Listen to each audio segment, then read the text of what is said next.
Here's a question that will either bring you peace tonight or keep you up at 3 a.m. What is your number?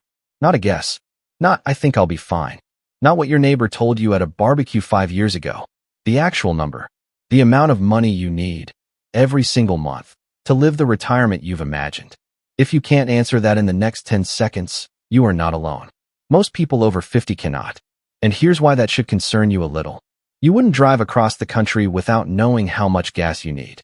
You wouldn't build a house without knowing the budget. But most people are walking into the biggest financial transition of their lives with no number at all. Today, I'm going to walk you through exactly how to calculate yours in the next few minutes, using nothing but a pen, paper, and honesty. By the end of this video, you will know something most people your age still don't. Stay with me. This one matters. Let me tell you why this number matters more than almost anything else in your financial life. Without it, you're not planning. You're hoping. And hope, as comforting as it feels, is not a strategy. Here's what happens when people skip this step. Some retire too early because retirement felt right. And by 72, they're quietly recalculating everything, cutting corners they never expected to cut. Others do the opposite. They keep working long past when they needed to, because fear told them, not yet, even when they had more than enough. And the years slip by. Grandchildren grow up. Trips get postponed. All because of a number that already existed, but nobody sat down to calculate it. This is the cost of not knowing. Not a catastrophe. Just years, quietly spent. That didn't have to be spent that way. So let's fix that right now. Grab a pen. I mean that literally. Pause if you need to. Step 1. Write down what your life costs right now, every month. Not what you think it should cost. What it actually costs. Housing, mortgage or rent, property tax, insurance, maintenance, food and groceries, transportation, car payment, gas, insurance, maintenance, healthcare, insurance premiums, medications, regular appointments, utilities, electricity, water, phone, internet, entertainment and hobbies, the things that make life worth living, not just surviving, gifts, travel, family support. Be honest here. If you help your kids or grandkids financially, include it. Add it all up. That's your monthly number. Now, let's make this real with an actual example, because numbers on a list are one thing. Watching them add up in front of you is another. Let's follow a couple I'll call Frank and Linda. They're not real, but their numbers are typical, close to what a lot of households their age actually spend. Housing, $1,400 a month. Their mortgage is paid off, but taxes, insurance, and upkeep still add up. Food and groceries, $650.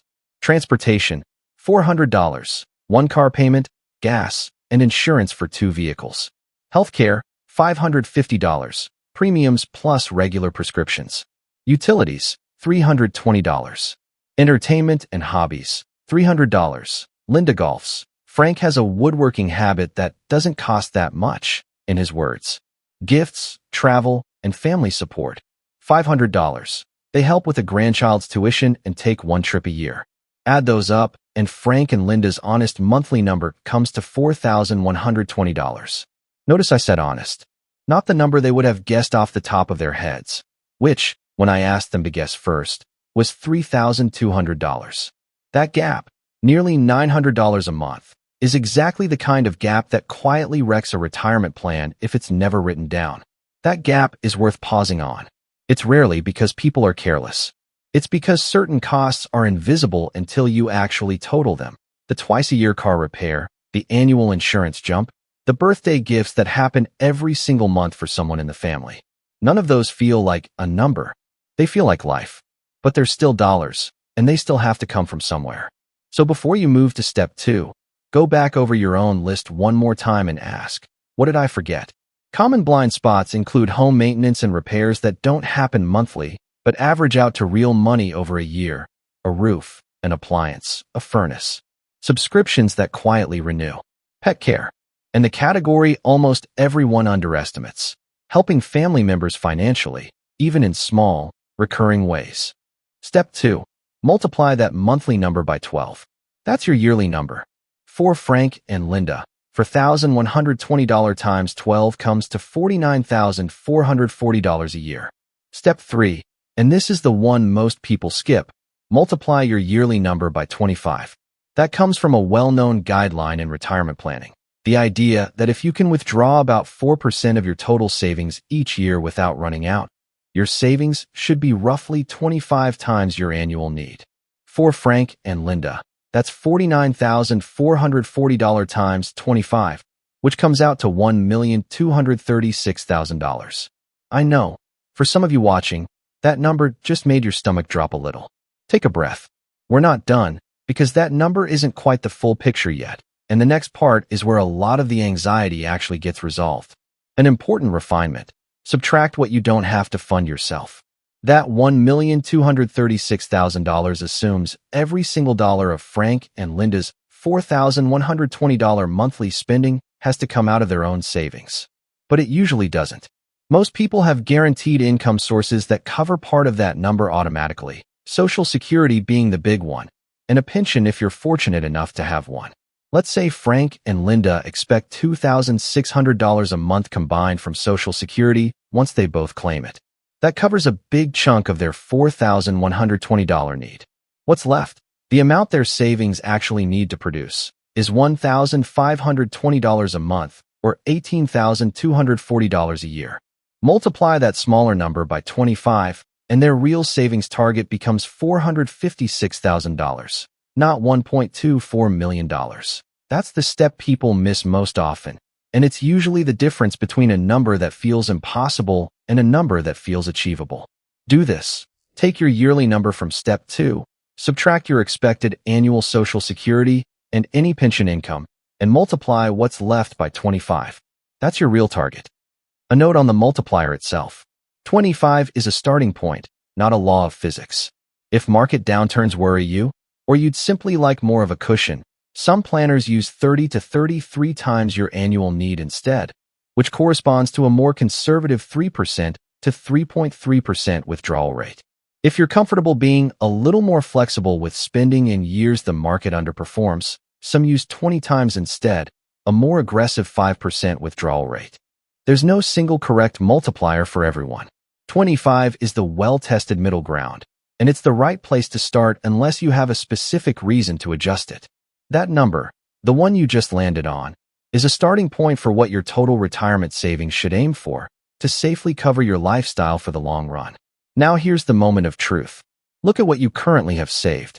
Is it close to that number? Ahead of it? Behind it? However far off it is, that's not a failure. That's information. And information is the only thing that lets you actually close a gap. Now, even people who do this calculation often get it wrong. Here are the 3 mistakes I see most. Mistake 1, forgetting inflation.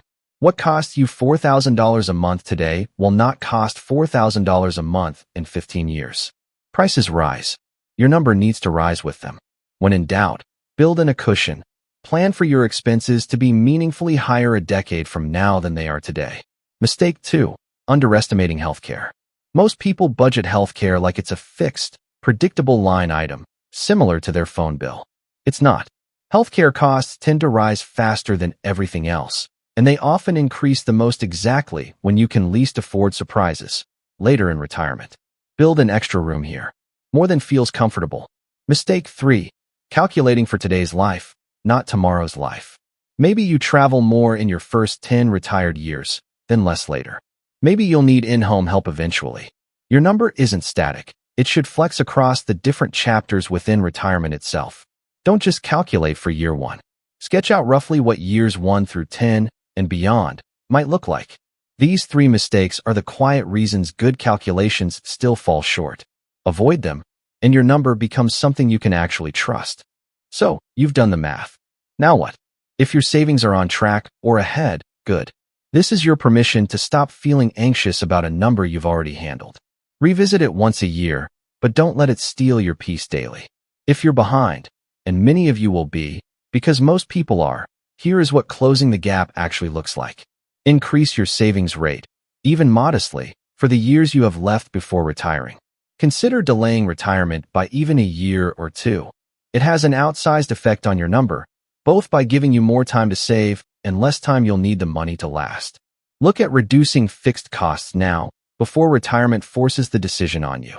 Talk to a financial advisor, a fiduciary, someone legally required to act in your interest, about whether your investments are working as hard as they should be for the time you have left. None of these steps are dramatic. They're small, deliberate corrections, and small corrections made early are so much easier than big corrections made late. Here's what I want you to remember. Your number isn't meant to scare you. It's meant to hand you back control. Because the moment you know it, really know it, the fog lifts. The 3 a.m. worry has somewhere to go. You stop guessing and start planning. You've spent decades taking care of everyone else's numbers: payroll, mortgages, tuition, family budgets. Take 15 minutes this week and take care of your own. If this helped you find some clarity today, subscribe. I'll be walking through the next piece of this puzzle very soon. And if you know someone who's been avoiding this exact calculation, send them this video. Sometimes the most loving thing you can do is hand someone the truth, gently. I'll see you in the next one.